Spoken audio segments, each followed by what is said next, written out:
បាទជាមកខ្ញុំបាទសូមគោរពជំរាបសួរបងហើយនឹងបងប្អូនសិស្សានុសិស្សទាំងអស់ដែលមានបំណងត្រៀមខ្លួនប្រឡងចូលខាងវិស័យកសិកម្មឬក៏ក្រសួងពាក់ព័ន្ធជាមួយទៅនឹងកសិកម្មដូចជាការប្រឡងជ្រើសរើសគ្រូបង្រៀនកម្រិតឧត្តមកម្រិតអនុវិទ្យាល័យនិងក្រសួង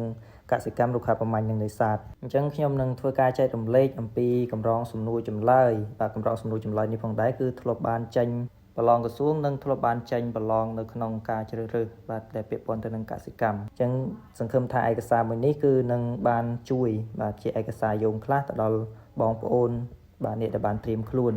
អញ្ចឹងសំណួរនៅក្នុងថ្ងៃនេះគឺយើងមាន3បាទសំណួរទី1សួរថាតើប្រភេទបញ្ជីការថ្នាំកសិកម្មមានប៉ុន្មានអ្វីខ្លះបាទសំណួរទី2សួរថាតើលក្ខណៈហាមឃាត់គ្រប់ពូជមានឲ្យចរាចរណ៍នៅលើទីផ្សារមានអ្វីខ្លះបាទសំណួរទី3ចូលនិយាយអំពីដំណើរការរីករាលដាលជំងឺបង្កឡើងដោយផ្សិតលើរុក្ខជាតិបាទអញ្ចឹងយើងមាន3សំណួរបាទចំពោះចម្លើយវិញចម្លើយទី1ប្រភេទបញ្ជីការថ្នាំកសិកម្មមាន4គឺត្រេ1បញ្ជីការបណ្ដោះអាសន្នត្រេ2បញ្ជីការក្នុងលក្ខខណ្ឌត្រេ3បញ្ជីការពេញលេញត្រេ4អនុញ្ញាតឲ្យប្រើប្រាស់សម្រាប់ពិសោធន៍អញ្ចឹងយើងអាចសម្រាយទៀតបានបញ្ជីការបណ្ដោះអាសន្នបញ្ជីការនេះត្រូវធ្វើចំពោះថ្នាំកសិកម្មទាំងអស់ដែលមានបែងចែកនៅក្នុងការប្រកាសអនុញ្ញាតឲ្យប្រើប្រាស់បណ្ដោះអាសន្នរបស់ក្រសួងកសិកម្មរុក្ខាប្រមាញ់និងនេសាទដែលកំពុងត្រូវបានចរាចរណ៍នៅលើទីផ្សារបញ្ជីការក្នុងលក្ខខណ្ឌបញ្ជីការនេះត្រូវធ្វើចំពោះថ្នាំកសិកម្មណាដែលត្រូវបានស្នើសុំចុះបញ្ជីការលើកដំបូងតែត្រូវបន្ថែមនៅទិន្នន័យឬលក្ខខណ្ឌចាំបាច់ដទៃទៀតតាមតម្រូវការបច្ចេកទេសរបស់ក្រសួងកសិកម្មរុក្ខាប្រមាញ់និងនេសាទបញ្ជីការពេញលេញបញ្ជីការនេះត្រូវធ្វើចំពោះថ្នាំកសិកម្មណា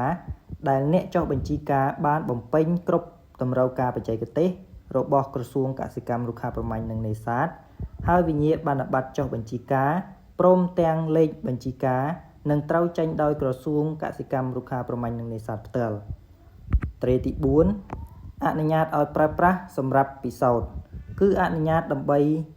នាំចូលថ្នាំកសិកម្មណាដែលមិនទាន់ចុះបញ្ជីការសម្រាប់យកមកប្រើប្រាស់ក្នុងគោលបំណងសិក្សាស្រាវជ្រាវតែប៉ុណ្ណោះ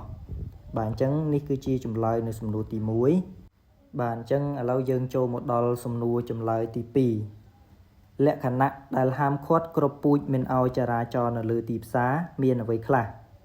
អញ្ចឹងចម្លើយលក្ខណៈដែលហាមឃាត់គ្រប់ពូជមិនឲ្យចរាចរណ៍នៅលើទីផ្សារបានមានដូចជាបាទត្រេទី1មិនមានឈ្មោះសម្គាល់ជាក់លាក់ធ្វើឲ្យមានការភ័ន្តច្រឡំជាមួយនឹងពូជដទៃទៀតត្រេទី2មិនមានការវេចខ្ចប់ត្រឹមត្រូវឬមានការក្លែងបន្លំសម្បកវេចខ្ចប់ត្រេទី3ហួសរយៈពេលនៃការប្រើប្រាស់ឬផុតកំណត់កាលបរិច្ឆេទត្រេទី4មិនបានបំពេញឲ្យបានត្រឹមត្រូវនៅព័ត៌មានបញ្ជាក់លើសម្បកវេចខ្ចប់ត្រេទី5មិនមានស្លាកសញ្ញាស្របតាមការកំណត់ឬក៏ក្លែងបន្លំស្លាកសញ្ញាបាទនេះគឺជាចម្លើយនៅសំណួរទី2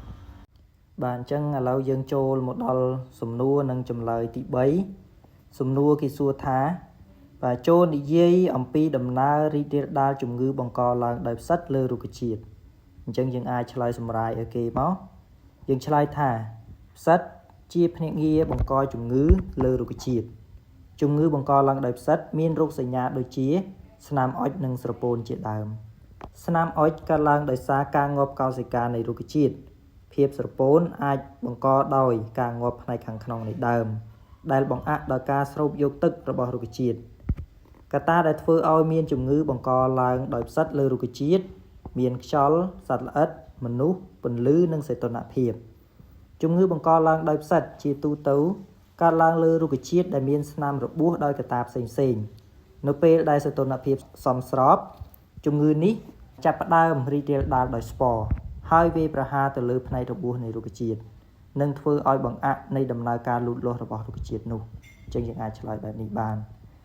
បាទអញ្ចឹងសំណួរទាំង3របស់យើងគឺបានឆ្លើយរួចរាល់ហើយអញ្ចឹងសង្ឃឹមថាឯកសារនេះបាទសំណួរចម្លើយនេះគឺអាចជួយទៅដល់បងប្អូនដែលគាត់ត្រៀមខ្លួនសម្រាប់បាទប្រឡងនៅថ្ងៃខាងមុខអ ចឹងសូមតាមដាននៅវីដេអូបន្តទៀតបាទសូមអរគុណសូមគោរពលា